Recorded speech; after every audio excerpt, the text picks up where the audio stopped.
चला चला चला चला। अरे हमार बबुआ घूमे जाई अरे रे लो बच्चों प्रणाम मालकिन।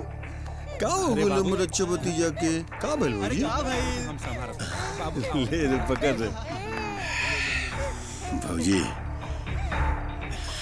रुद्रा हमार सबसे अच्छा दोस्त बा, लेकिन आज पूरा पंचायत के सामने पूरा बेइज्जती कर देलस।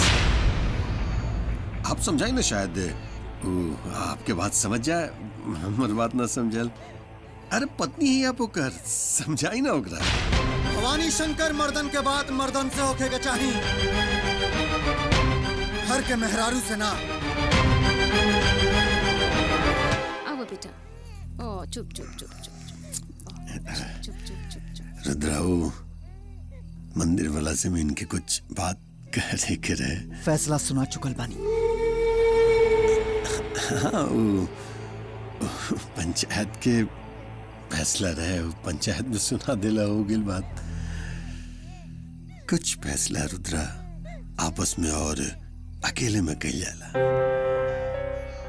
सबके फायदा भाव जमीन के सौदा में तहार भी हिस्सा हुई पूरा 5 करोड़ रुपया।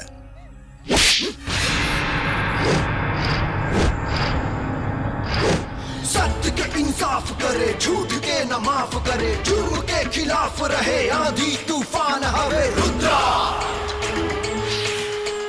शिव जी के रूप हवे, साहस अनूप हवे, छाया कबो धूप हवे, शिव के वरदान हवे रुद्रा।